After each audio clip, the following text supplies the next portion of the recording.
Hey friends, it's Kristen, and you are sitting in on Conversations on the Rocks, the show that is as random as I am, as well as the questions that I tend to ask my guest. I am here with, I'm just going to call you my old friend, but he's not old, we've been friends for a while, Paul Gosselin. And the fun thing about this is that Paul and I met over Twitter. We met formerly known as Twitter, now X, which I'm not on anymore because they took my blue check away. And not only was it just Twitter, but it was over a shared love of guiding light. So I am a total latchkey kid. I'm a few years older, a lot of years older than Paul. And I was a total Gen Xer, latchkey kid. And I think at 7, I've started staying home by myself. And who would do that now? And I would come home from school, and that was my ritual. I would get home and I would watch Guiding Light. And that was and I watched it pretty much. Once I started having kids, it wasn't as easy to watch it. So I watched it as much as I steadfast until I started having a family. And the saddest day, not the saddest day of my life, but one of the saddest TV days of my life was the day that the light went out. Same. So absolutely the same. So Paul, tell us a little bit about yourself. And I definitely want you to touch on Misguided, because it's a great segue talking about guiding light into what you do, which will be a great segue into our conversation today. So I thank you for having me back again. I very much enjoyed being here the first time around. This is a three-peat. Remember the time you called in when I was on the radio station? Oh my gosh, yes. That was shortly after we connected online, and I was hosting a radio station, and you called in and we did that. Okay, so three-peat. Oh, yes. I also grew up, I loved Guiding Light. I was introduced to it by my mom and my grandma, and I would go over to my Nana's house and we would watch Guiding Light after school, and it was just captivating, I think is the word. And I don't know if that was just me trying to find something bigger than myself to be a part of, because I just wanted that in my life. And Guiding Light took hold of me.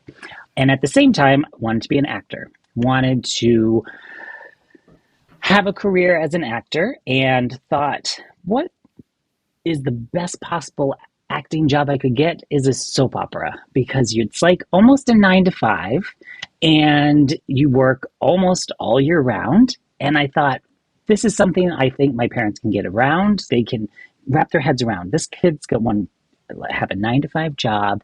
He wants to have stability as an actor. So have him go after a soap opera.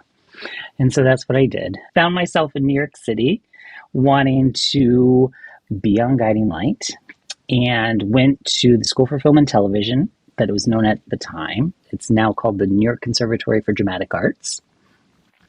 And they had an acting for daytime dramas class. And that was the only reason I went to this school. I can only imagine what the sessions were like in that. Were they like, here's how you, just think how dramatic soaps are. Yeah. It's here's how you kiss. Here's how you do this. Yes. So there were things that were taught. So I took this class in different forms.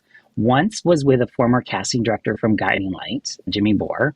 And then I took it with an actress who was on As the World Turns, Maggie Reed, who is best known for having she's the only person in daytime to have her head shrunken.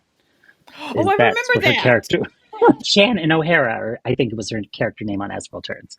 So I took classes from her. And there's so many different ways that soap operas are shot, regular TV shows are shot. I don't know.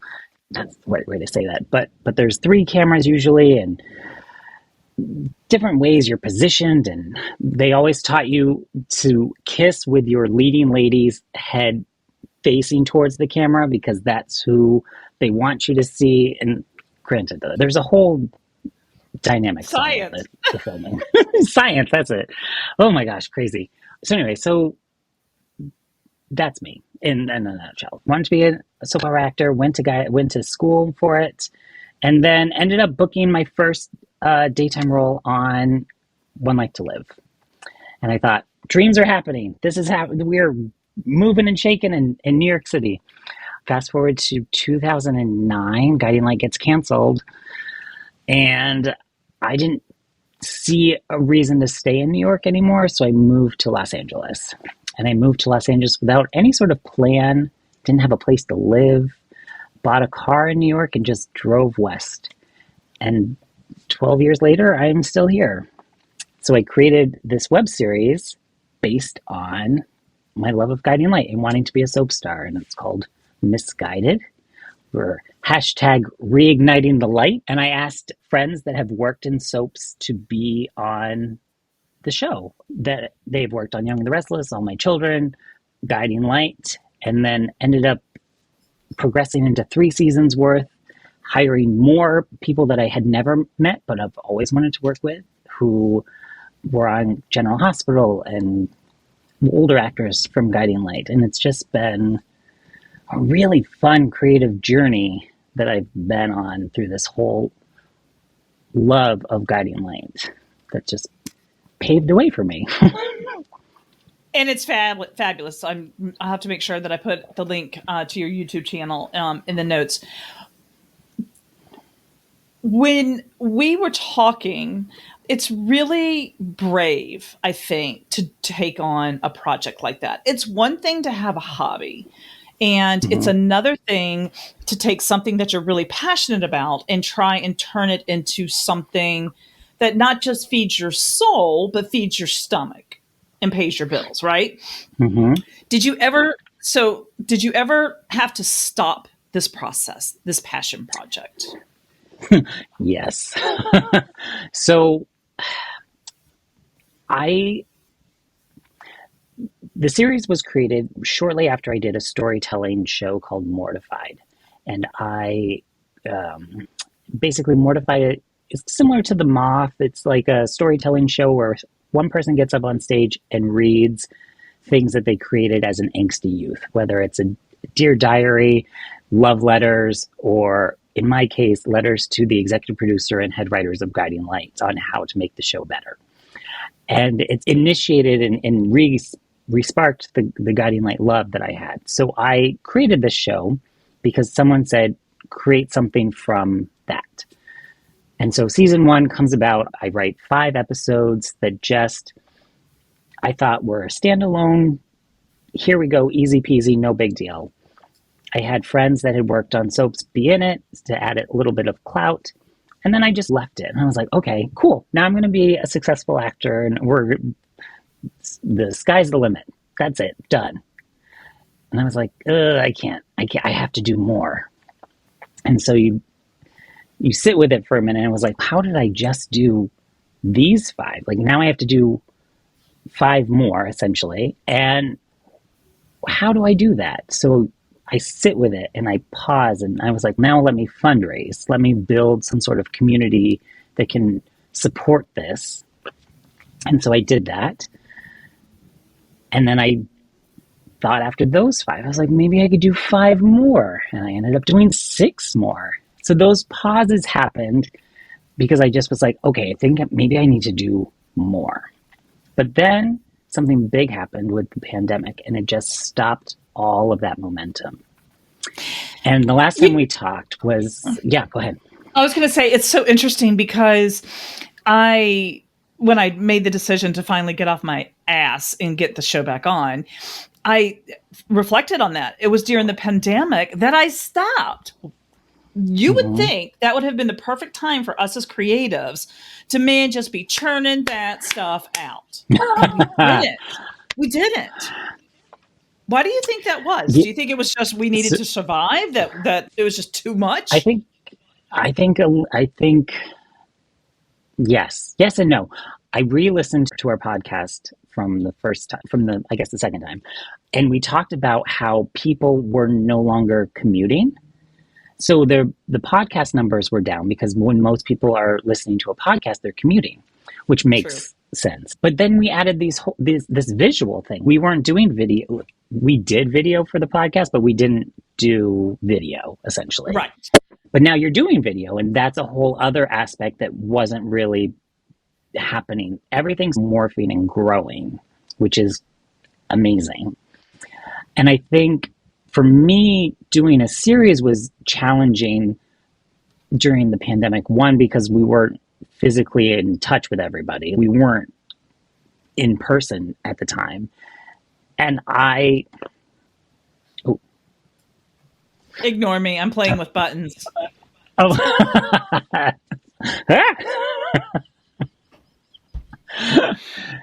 so we were trying to, like, I was trying to figure out how does one make creative stuff during the pandemic. So let me write a season. Let me write the next episode so that when we come out of all of this, we're ready to go. And I did. And I wrote what I thought were five, I don't think I had six. I think I had 5 episodes ready to go. And they weren't, I don't think they were, I wanted to end the series, essentially, is what I wanted to do. And I don't think it told the ending the way I wanted it to end. So I was, ugh, but it was good enough and I was ready to go once the world reopened. And then the actor strike happened. And I didn't know what that meant for creatives. And I didn't know what that meant, especially for me. I still have a SAG-AFTRA contract with the process of doing this web series, but I didn't know if I could, and I didn't know if anyone would want to work with it. So let me just pause and see what happens, because we were still also using COVID protocol and you needed to have testing and all of this. And I thought, my little show, it just does not have the budget for all of this. Right. So let me pause. And as I pause, I still tinker with these episodes and figure out what can happen, and still taking all this time to really figure out what's going on. And then it was almost a year, I guess a little more than a year ago, like last week, the woman that played my mom passed away, Jacqueline Zeman, who was on General Hospital for 40 plus years and played my mom better than my own mother. So she was a phenomenal person in my life. And having been a season that included her, I then had to figure out what this new version would look like. Right. And I think that's the part where I needed to give myself the most grace and most pause to figure out what's the show going to look like now. And so I'm still figuring it out. I think I'm good. I actually joined a writers group to keep myself accountable. Let's say accountability. Yes, oh my God, it's so helpful. I'm so thankful for this group, and we've only recently been doing it, so it's amazing. But I feel really good about the pause that I took instead of trying to rush into figuring out what this looks like. How do I do all of this without just making it messy now? Because given all of these outside circumstances that have happened, because Misguided was here before Jackie Zeman joined, and it will be here now that she's gone, but it will still be a part of everything. And I think it takes maturity. And we were talking about this a little bit in the beginning, to learn how, but I know the answer, but again, it's a maturity thing. Why do you think it's so important for us as human beings, not just creatives, but as human beings, to give ourselves grace? And before you answer, I want to preempt that by saying, we were saying how much has changed in the past 4 years. And excuse me. And we move at such lightning speed. And the instantaneous gratification, it's not even instant gratification anymore, it's instantaneous, like right now. And I think people struggle with, if they don't get something done, soup to nuts, A to Z, in some arbitrary piece of time, they're failures. What is your advice, and how would you encourage them? How would you teach someone, quote unquote, how to give themselves grace, how to speak to themselves kindly? Wow. I love that question. Only because I haven't actually ever thought about telling someone else how to do this. I think taking a breath is so important, and actually the first step in giving yourself grace is because our lives were so, like you said, we just want everything so fast. So everything is moving at lightning speed. So if you take 1 second to just breathe, it stops everything else. Like it just forces you to pause. Mm-hmm. And as soon as you take that first pause, the next ones are easy. I don't want to say but they should become easier. I think is how I should say. I think if you allow yourself Yeah. that pause, or as we say in Mm-hmm. the theater world, the pregnant pause, and everything doesn't fall apart. I think people need to. I think you need to see firsthand that if you just stop and pause and pump the brakes, whatever phrase you want to use, give yourself some, and everything doesn't fall apart, and all that stuff that you were so worried about is still there tomorrow. I think you're right. Then it becomes a little bit easier. So the next time you go, I've seen this movie and I know how it ends. Exactly. I think that once you allow yourself to almost relax into the pause, it becomes easy. It just is okay. And it almost gives yourself the sense that you're clear headed and that you can figure out what might be the next step that you should be doing. Okay, I'm going to take this pause and I can see now this step is next and then this will lead to this, and it makes things a little bit more manageable. And I know that's what I did. Like death and is a whole other issue, but giving yourself that pause to grieve and have the moments of, I'm not going to write today because I'm feeling this, but I know that I will write and I know that it will happen. It's not happening now and it won't happen at this moment. Here's the thing. Sometimes we need to just step away from something that we're in. And you step away. It's like, why do you think some of your best ideas come when you're in the shower or while you're driving? Because you're not distracted by all the things going on. The only thing that you can really focus on is, am I lathered up enough? And is that a-hole coming into my lane? So those are when most of us have our most brilliant, like, aha moments, is when we're in the shower, because you're completely, there's none of the stuff around you. So taking that pause, getting away from what you're so bent on doing, that, and then you can come back and you're refreshed. This, I think, is a good opportunity for us to segue into your other world. And is a true This Is Us Manny. He's the Manny. He's over here dropping his. He's over there Oh dropping my his. God. So Sorry. that's okay. That's why we have editors. And there was a big change in your family that you are a Manny Yeah. for. Another time that you had to take a big pause. Yeah. I've been a Manny. I 2016, I think I started. I have two little boys, Oliver and Jasper. Oliver he's 8, so he was 5 months old when I started watching him. 5 months of baby bliss. The I smell. don't know how I got so lucky. Oh, everything about it. Oh, just thinking about changing diapers, I'm like, whoa, I was doing that. But I did, and I love it. I was living my dream of domestic bliss, watching soap operas and feeding a baby a bottle and folding laundry. That's literally all I wanted in my life, and I was living it. So doing that for day in and day out, multiple days a week. We're going to call you Paul Cleaver instead of June. Yes. A nanny, a manny, a nanny, whatever you want to call it. I have grown emotionally attached to these children. It's different than any other job, I think. A regular job, if you don't like it, you could just walk away and not. This has such an emotional hold on my heart that I've become a part of this family.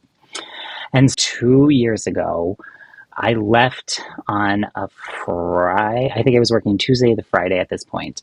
And I left on Friday, and I get for home, and I just went about my weekend. I get a call. Oh, yeah, I don't even know where it went. You've got butter ears, not butter fingers. Oh my You got God. butter ears. was trying to find hooks for these because I just got them and I was like, they just keep, I don't know how people do this. I'm whatever. I won't move my head. So I left work on Friday and went about my weekend. Sunday night, I get a phone call from the mom that I work for. And she was like, can I call you? Can we talk about Oliver? And of course, so call me. She calls. She said, we're in the hospital. Oliver's been drinking a lot of water. He's been peeing a lot. He has diabetes. And I'm sorry, what? Out of the blue, out of the blue. And so I went into work the next day, was watching the younger boy, Jasper, and Oliver was in the hospital for the day. He came home later that night. And from that moment, life just changed for all of us. Especially Oliver, but for all of it, we all had this moment of something is very different now. Our lives are all no longer what they were last That's a Friday major when I diagnosis. left. That's a major diagnosis. One of my best Yeah. friends, one of my oldest and longest friends, was diagnosed with type 1 diabetes when she was a freshman in college. And same Wow. thing, same signs. Drinking a lot and peeing Yeah. a lot. And you don't think Yep. anything about it because if you're peeing a lot because you're drinking a lot, It just, you don't think yep. you don't think about it. Yeah.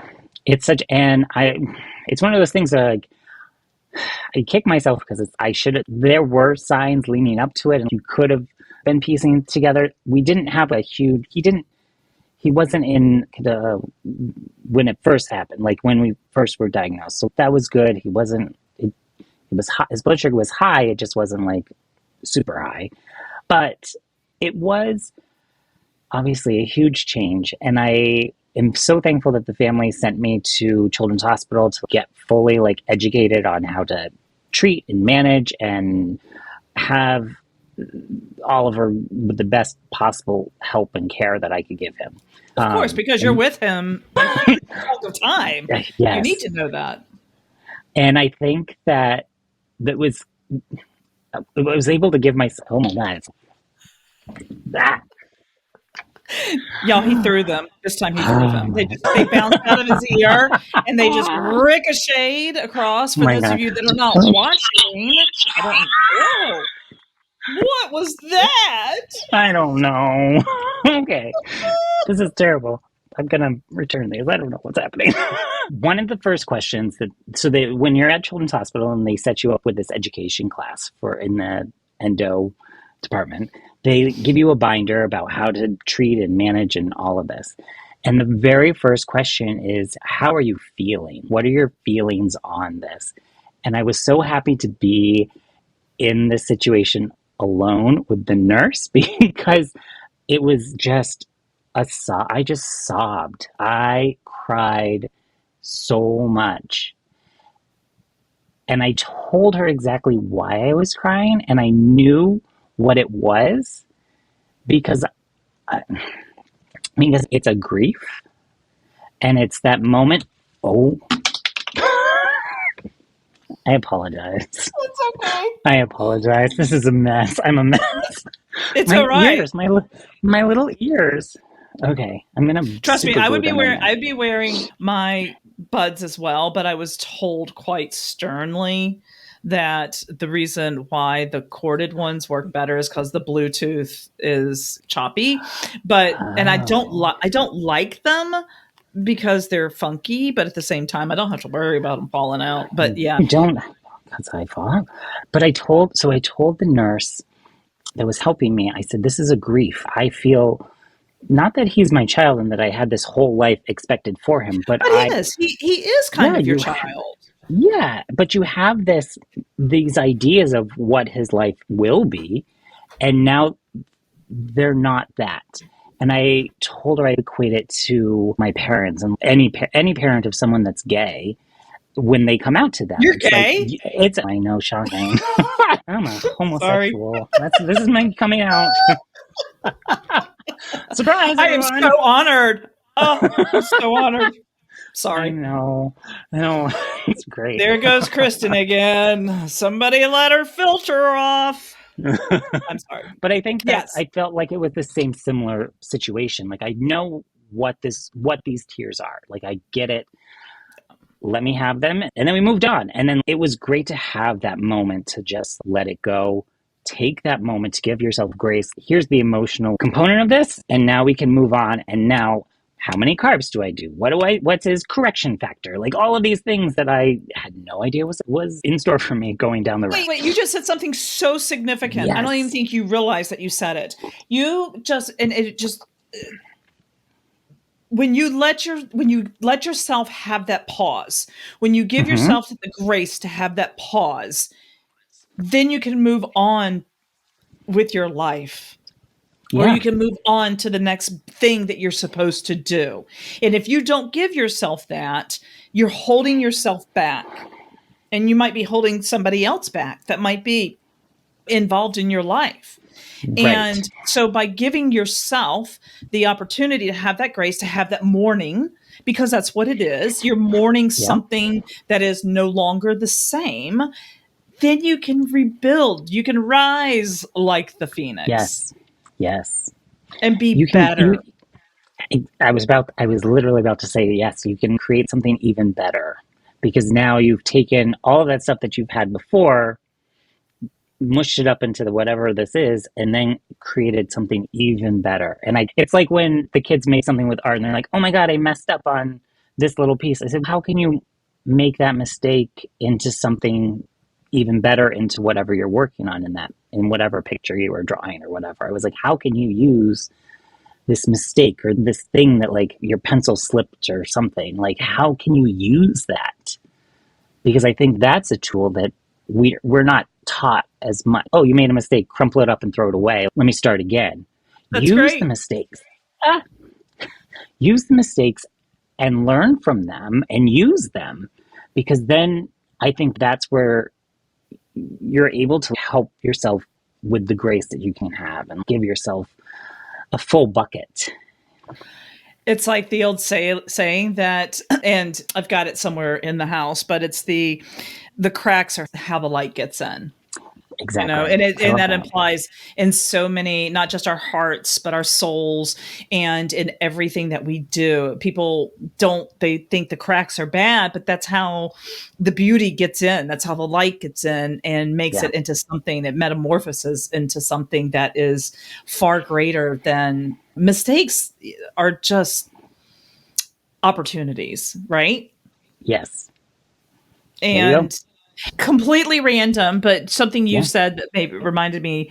You and Oliver actually just went to a gala, didn't you? And it may not have been just, but I know. In the time warp. Tell me about that. He looks so dapper. He's my little man. We love that his family trusts me and loves me enough to do things with him that we went to. We've done a lot. Shortly after we had planned a trip to San Diego. And part of that trip, I have a friend that works for Tandem, and he got a private tour of how an insulin pump got made that day.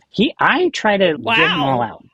I know. It was really cool. He loves the show how things are made, or how I think on Sci-Fi or something. So he loved it. But the gala that we went to was at California Adventure, the Grand California Adventure Hotel, but it was for his diabetes camp. And so this was our second year that we went, and we make it a whole Disney weekend. So I pick him up from school early on Friday. We drive down, just the two of us, and we do Disneyland. I think this year we did both parks. Yeah, we did both parks. We stayed at the new Pixar hotel. He just loves to talk to people. So we're checking in. I didn't know where there was like construction or something. So we were checking in. It was like almost a self check-in for the hotel, but I was like, I don't know where to go. Let's just go talk to someone. Let's go explore. So we went to the front desk, and he's, hi, we're here to check in. This is my Manny, Paul. And I was like, I just let him take the reins. He knows what. Let's just do it. Like, why do I need to say anything? The person at the front desk loved him so much. They gave him a Pixar backpack with activities in it. It was so cute. I was like, do I get one of these? Because I'm a bigger Disney fan than this kid. I paid. Right. Where's mine? Yeah. So we did a whole Friday, Saturday Disney weekend. The gala was that night, and it was, I forget the guy that hosts it. He's on one of the Marvel. I don't think it was Supergirl, but he was someone. He also has type 1 diabetes, but he's in like the CW Marvel universe. I forget what his name is, but I he's would very only know his nice. character name. Yeah, I'm not sure. But anyway, it's such a lovely experience, and that I'm able to like, now I'm able to take him places, and we go to Disneyland, and I can handle his diabetes and figure out, okay, let's go get these snacks and figure out. I bring, I'm like maybe a little OCD, but I bring a little mini scale, because then we can weigh the slices of pineapple and how much pineapple is this and what are the carbs. And I I'm, don't think that's OCD. I think that's just being a very caring person, right? And that ish is serious. The last thing you want, especially because of all the excitement and stuff like that at a park in yeah. general, definitely, but at a park is that's the last place you want that to happen. Oh, absolutely. I did learn one of the biggest lessons that I've learned. This is our second year going, just Oliver and I, for Disneyland. And I know this isn't for everybody. And I know that I'm in a very different situation because I'm not paying for this Disney trip. It's his parents. But I have learned, and this is giving myself grace, in that the Disneyland experience that I would like to have is not going to be the Disneyland experience that we are going to have. And I'm going to allow him to dictate what our day looks like. Because if I try to force any sort of expectation on the day, it's going to go south real fast. So, like, Oliver, what are we going to do? If we're going to ride this 3 times in a row, fantastic. Let's do that. And it makes it it makes it for a day that there are no breakdowns. Like, there was no like full on meltdown. He just had the best day. And he said at one point he just wanted to go back to the hotel and chill. And I was like, perfect. Okay. Let's go do that. We've done enough for right now. Let's go back. It worked out because we had to change his CGM and his XCOM. So that was great. It's the longest 2 hours of my life. But yeah. But in addition to giving yourself grace, one of the biggest things that you learn too is that the fastest way to be disappointed is to have expectations. Absolutely. Pretty much with everything. I set the bar real low for Absolutely. love. It's hard to be disappointed when the bar's way down here. But it's really hard to do that when you're young, you are your younger you.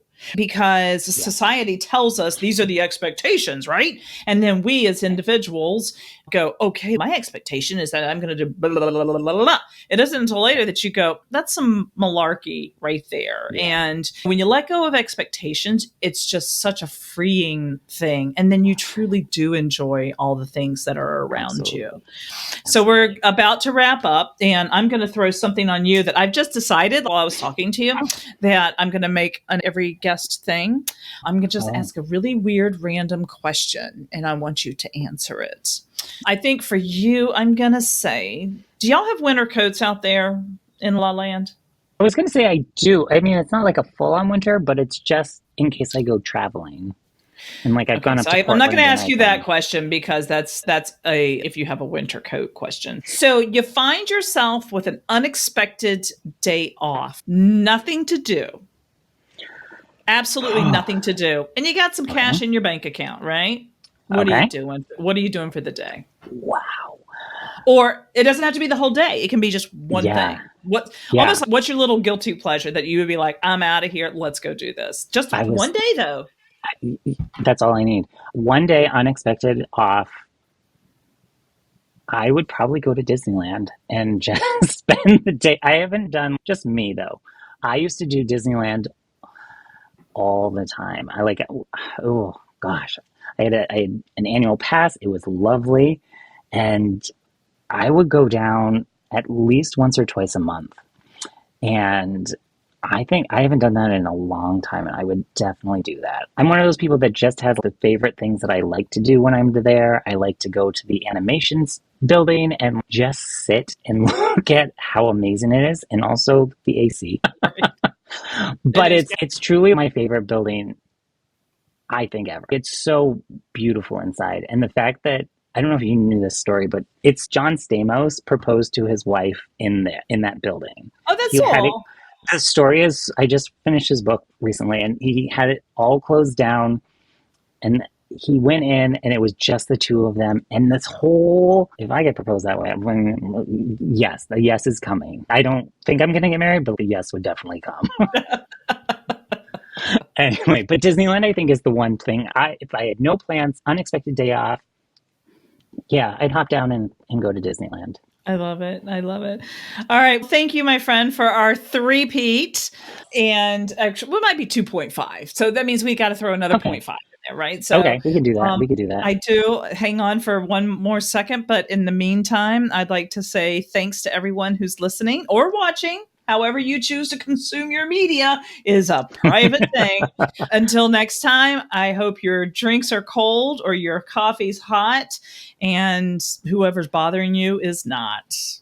Till next time, friends. As the saying goes, you don't have to go home, but you can't stay here. And that's a wrap for this week's episode. A big thanks to my guests for sharing their story and to you for listening. Don't forget to share the show with your friends and spread the words. And if you'd like to be a guest on the show, the link is in the show notes. Till next time, cheers.